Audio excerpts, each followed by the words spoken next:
उपापचय का मतलब होता है हमारे शरीर में, ठीक है ना, हमारे शरीर में जितना भी रिएक्शन होता है, जितना भी अभिक्रिया होता है, चाहे रक्त का निर्माण हो रहा हो, चाहे हड्डियों का निर्माण हो रहा हो, चाहे खाना पच रहा हो, चाहे हार्मोन बन रहा हो, हार्मोन रिलीज हो रहा हो, है ना, हमारे शरीर के अंदर जितनी भी अभिक्रियाएं होती है ना, वो सारी की सारी अभिक्रियाएं क्या होती है, उसे हम लोग मेटाबॉलिज्म या उसे हम लोग उपापचय कहते हैं।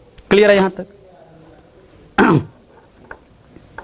हम लोग बात करते हैं दोस्तों इसके बाद, तो मिनरल्स में याद रखिएगा, इस मिनरल्स को जो 33 प्रकार के मिनरल्स हैं, ये पूरे 33 प्रकार के मिनरल्स के बारे में हमको पढ़ने की आवश्यकता नहीं है, क्योंकि यहां पर 10-12 मिनरल्स ऐसे हैं जहां से आपके एग्जाम में सवाल बनते हैं। तो क्या सवाल बनते हैं, अब हम लोग इसके ऊपर चलते हैं। दोस्तों याद रखिएगा कि मिनरल्स जो खनिज है, खनिज को दो भाग में बांटा गया है। दो प्रकार के खनिज पदार्थ होते हैं। खनिज पदार्थ कितने प्रकार के होते हैं? दो प्रकार के। कौन कौन से? ये चीज याद रखिएगा, यहां से आपके एग्जाम में सवाल पूछा गया है।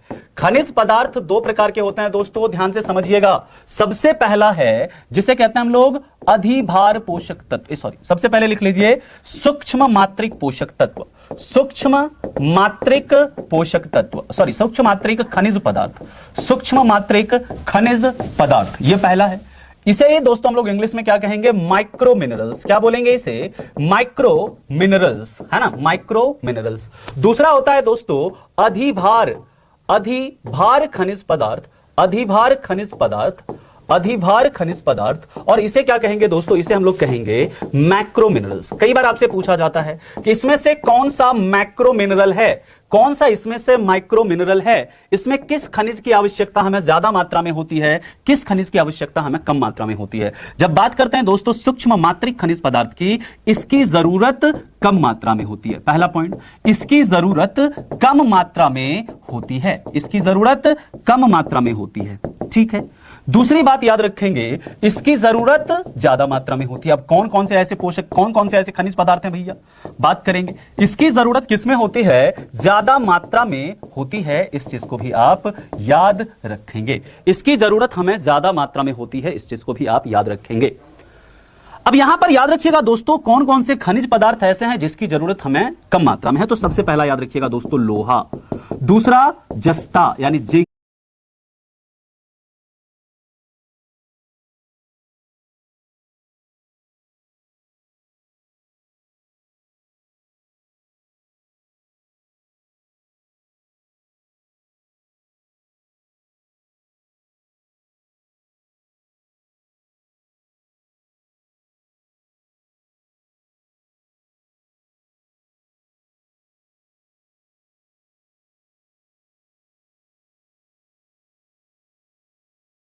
तीसरा दोस्तों तांबा, तांबा यानी कॉपर, है ना। इसके बाद दोस्तों याद रखिएगा आयोडीन, आयोडीन, इसके बाद दोस्तों याद रखिएगा कोबाल्ट। ये सभी ऐसे पोषक तत्व, ऐसे खनिज पदार्थ हैं। मेरी बात को फिर से ध्यान से समझिएगा। मेरी आकाश जी, आप अगर जो भी बच्चे हैं ना ये कह रहे हैं कि पीएचडी वाले मत पढ़ाओ या मतलब एग्जाम ओरिएंटेड पढ़ाओ, आपको मैं इस बात की गारंटी देता हूं, है ना, आप पेपर निकालना, कोई भी पेपर निकालना, है ना, अगर आपके यहां से सवाल नहीं पूछे गए होंगे ना, तो आप जो बोल रहे हैं ना बिना पेपर को देखे मत बोला करें। आप पेपर निकालना, कोई भी पेपर निकालना, है ना, पीएचडी वाले मत पढ़ाओ या मतलब एग्जाम ओरिएंटेड, जो भी बच्चे हैं ना ये कह रहे हैं कि पीएचडी वाले मत पढ़ाओ या मतलब एग्जाम ओरिएंटेड पढ़ाओ, आपको मैं इस बात की गारंटी देता हूं, है ना, आप पेपर निकालना, कोई भी पेपर निकालना, है ना, अगर आपके यहां से सवाल नहीं पूछे गए होंगे ना, तो आप जो बोल रहे हैं ना बिना पेपर को देखे मत बोला करिए। यहां पर आपको ऐसे ही मैं ये सारी चीजें नहीं बता रहा हूं, है ना। आप लोग अगर ऐसा बीच बीच में कमेंट करेंगे कि एग्जाम ओरिएंटेड पढ़ाओ, ये पढ़ाओ, वो पढ़ाओ, मेरा अगर मुझे अगर आप कहेंगे तो मैं एक एक घंटे में सारा टॉपिक आपको 10,000 वन लाइनर लिखा दूंगा। मेरे दिमाग में सारा वन लाइनर फिट है, लाइन बाय लाइन में 10,000 वन लाइनर लिख दूंगा, आप पढ़ के जाइए, हो गया, है ना, मेरा काम फिनिश हो गया। मैं तो ये चाहता हूं ना कि आपके ऐसे नोट तैयार हो, ऐसा आपका नोट्स तैयार हो जाए जिससे कि आप कोई भी एग्जाम दीजिए आपको कहीं दिक्कत ना हो। चाहे आप यूपी पुलिस दे दो, कांस्टेबल दे दो, लेखपाल दे दो, एसआई दे दो, कोई भी पेपर दे दो, दोबारा आपको विज्ञान पढ़ने की आवश्यकता ना पड़े, है ना। अगर आप लोग बार बार ऐसे बीच में बेवजह वाले कमेंट करेंगे तो मैं फिर क्या करूंगा, बिल्कुल शॉर्ट कर दूंगा चीजों को। जो चीजें मैं आपको 4 घंटे में कराऊंगा वही चीजें मैं 1.5-2 घंटे में करा कर निकल जाऊंगा। आपको पता भी नहीं चलेगा कि मैंने क्या कराया, मैंने क्या नहीं कराया, ठीक है। तो प्लीज ऐसे आप लोग डिस्टर्ब ना करें, और आपको मैं इस बात की गारंटी देता हूं ना, आपको ऐसे बेस्ट नोट्स कहीं नहीं मिलेंगे। आप पेपर कहीं से भी निकाल के देख लेना, आपको मतलब अगर एक सवाल आपके नोट्स से बाहर होगा तो फिर आप कहेंगे। और ये पिछले 10 साल से मैं यही काम कर रहा हूं, है ना, तो मुझे पता है कि कहां से सवाल बनता है, कहां से सवाल नहीं बनता है ना। तो कृपया आप लोग ये ज्ञान ना दें कि हमें कैसे पढ़ाना है ना। तो इससे आप लोगों का जो है ना, आपका समय बर्बाद होता है, मेरा समय बर्बाद नहीं हो रहा है। मुझे आप जैसे कहेंगे, मुझे कहेंगे कि बिल्कुल शॉर्ट में चलने के लिए, तो चलिए मैं यहां से आगे चलता हूं। अब आगे हम डाइजेस्टिव सिस्टम स्टार्ट कर देते हैं, ठीक है। अगर आप लोगों को ही ज्यादा पता है कि कहां से सवाल बनता है, तो फिर आप लोग ही हमें बता दीजिए। टीम को आप फोन करके एक बार इन्फॉर्म कर दीजिए कि सर को बोलो ये चीजें पढ़ा देने के लिए, मैं वो चीजें पढ़ा देता हूं।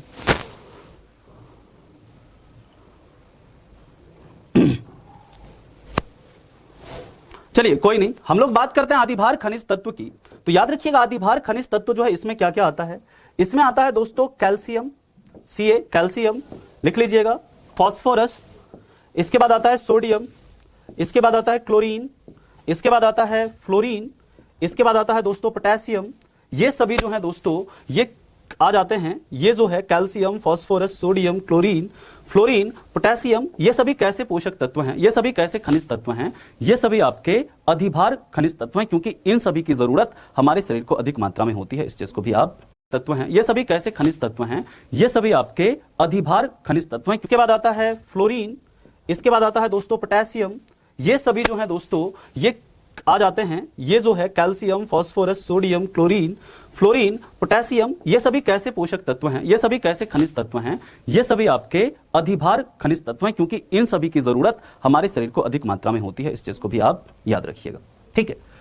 अब एक एक करके हम लोग बात करते हैं कि लोहा ये कहां पर मिलता है, इसकी क्या आवश्यकता होती है। फिर हम लोग बात करेंगे जस्ता, तांबा, आयोडीन, कोबाल्ट, और बाकी फिर हम उन सभी के बारे में चर्चा करेंगे। तो आप लोग इसे लिख लीजिएगा, इसे आप लोग नोट कर लीजिएगा, ठीक है। क्लियर है यहां तक?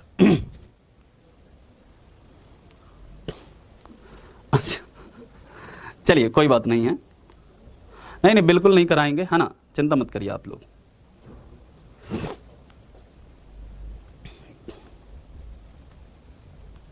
चलिए कोई नहीं, अब हम लोग बात करते हैं एक एक करके। सबसे पहले लोहा की बात करेंगे, फिर जस्ता की, फिर तांबा, आयोडीन, कोबाल्ट, ऐसे हम लोग आगे चलते रहेंगे, ठीक है। चलिए नेक्स्ट पॉइंट पर चलते हैं हम लोग। सबसे पहला हमारा जो यहां पर खनिज तत्व है वो है दोस्तों लोहा। लोहा या जिसे हम क्या कहते हैं, जिसे हम कहते हैं दोस्तों आयरन, है ना। अब सवाल उठता है कि ये आयरन हमें कहां पर मिलता है। तो सबसे पहले आप इसके सोर्स लिख लीजिएगा। सबसे ज्यादा जो आपको आयरन मिलता है ये किसमें मिलता है दोस्तों, पालक। जो पालक खाते हो ना आप, उसमें सबसे ज्यादा आयरन मिलता है। दूसरी बात दोस्तों किसमें मिलेगा, जितनी भी हरी सब्जियां हैं, जितनी भी हरी सब्जियां हैं, इन सभी हरी सब्जियों में क्या मिलेगा आपको, आयरन मिलेगा। तीसरा याद रखिएगा दोस्तों, सेब जो होता है, सेब, सेब में भी दोस्तों क्या होता है आपका, आयरन होता है, यानी लोहा होता है। इस चीज को आप याद रखेंगे। अब इसका काम क्या होता है, तो ये आरबीसी के निर्माण में हेल्प करता है। ये किसके निर्माण में हेल्प करता है, आरबीसी के निर्माण में हेल्प करता है, यानी कि मदद करता है। जो हमारे ब्लड के अंदर रेड ब्लड कार्पसल्स होती हैं, लाल रक्त कणिकाएं होती हैं, इसके निर्माण में हेल्प करता है ये। सवाल ये उठता है ना, आखिर ये आरबीसी क्या करता है हमारे शरीर में, ये आरबीसी हमारे शरीर में क्या करता है। तो याद रखिएगा आरबीसी क्या करता है हमारे शरीर में, आरबीसी हमारे शरीर में क्या करता है, ऑक्सीजन का परिवहन करता है। किसका परिवहन करता है, ऑक्सीजन का परिवहन करता है। यानी कि हमारे शरीर में ऑक्सीजन को एक जगह से दूसरे जगह ले जाना, हमारे शरीर में ऑक्सीजन को एक जगह से दूसरे जगह तक ले जाना, यह किसका काम होता है दोस्तों, आरबीसी का काम होता है। कई बार आपसे सवाल यह भी पूछते हैं कि हमारे शरीर में आरबीसी में कौन सा तत्व मौजूद होता है, तो याद रखिएगा आयरन होता है। कई बार आपसे यह पूछते हैं आरबीसी के निर्माण में कौन सा तत्व मदद करता है, तो भी याद रखना है कौन करता है, आयरन ही करता है। आरबीसी का मतलब यहां पर किससे है, आरबीसी का मतलब है दोस्तों हेमोग्लोबिन से। किससे मतलब है, हेमोग्लोबिन। अब देखिए अगर इस आयरन की कमी हो जाएगी, ध्यान से समझेंगे, अगर इस आयरन की कमी हो जाती है तो इसकी कमी से एक बीमारी होती है दोस्तों अनीमिया। अनीमिया या फिर जिसे हम लोग क्या कहते हैं, अरक्तता, या फिर जिसे हम लोग कहते हैं खून की कमी। अब यहां पर इस चीज को भी आप याद रखिएगा, ये जो अनीमिया है या अरक्तता है ना, यहां पर खून की कमी का यह मतलब नहीं होता कि हमारे शरीर में 5 से 6 लीटर ब्लड है तो वो 5 से 6 लीटर की जगह 3 से 4 लीटर हो जाएगा, ऐसा नहीं होता। मेरी बात को ध्यान से समझेंगे, अनीमिया का मतलब यह नहीं होता, अरक्तता या रक्त अल्पता का मतलब यह नहीं होता कि हमारे सामान्य वयस्क में 5 से 6 लीटर ब्लड होता है। तो ऐसा नहीं होगा कि इसमें लीटर जो है 4 से 5 हो जाएगा या 3 से 4 लीटर हो जाएगा, नहीं। इस अनीमिया में कमी किसकी होती है, तो याद रखिएगा इसमें खून की कमी तो होगी, लेकिन खून में किसकी कमी होती है, हेमोग्लोबिन की कमी हो जाती है। किसकी कमी हो जाती है दोस्तों, हेमोग्लोबिन की कमी हो जाती है। तो आप कहेंगे सर कि हेमोग्लोबिन की उचित मात्रा कितनी होनी चाहिए हमारे शरीर में, ये जो हेमोग्लोबिन हेमोग्लोबिन है इसकी उचित मात्रा कितनी होनी चाहिए? याद रखिएगा, हेमोग्लोबिन की उचित मात्रा जो होती है, हेमोग्लोबिन की उचित मात्रा जो होती है ये कितनी होती है? मैं लिखा दे रहा हूं, लिख लेंगे, बहुत इंपॉर्टेंट है, यहां से सवाल बनता है। पुरुष में यानी कि मेल में जो इसकी मात्रा होती है वो होती है 14 से 16 ग्राम पर 100 ml। और दोस्तों याद रखिएगा, ये जो आपका महिला में होती है, महिला में ये कितना होती है दोस्तों? महिला में होती है ये 12 to 14 ग्राम पर 100 ml। पुरुष में कितना होता है? 14 to 16। महिला में कितनी होती है? 12 से 14। अगर हेमोग्लोबिन की मात्रा इससे कम है तो समझिए अनीमिया है, अगर इतना है तो हेमोग्लोबिन क्या है? आपका प्रॉपर है। इस चीज को भी आप याद रखेंगे, ठीक है? ओके विशाल जी, ठीक है। हाँ बिल्कुल, सभी में पाया जाता है ये। खजूर वगैरह जो है इसमें भी आपका ये मिलेगा, है ना, विटामिन और सॉरी आयरन, लोहा, ठीक है। किसी को यहां तक कोई दिक्कत है तो बताइए। सभी को लोहा वाला पार्ट समझ में आया? सभी को लोहा वाला पार्ट समझ में आया? स्पिनच जो होता है ना, पालक जो होता है दोस्तों, याद रखिएगा स्पिनच में एक एसिड में मिलता है, बहुत इंपॉर्टेंट एसिड होता है वो ऑक्सैलिक अम्ल।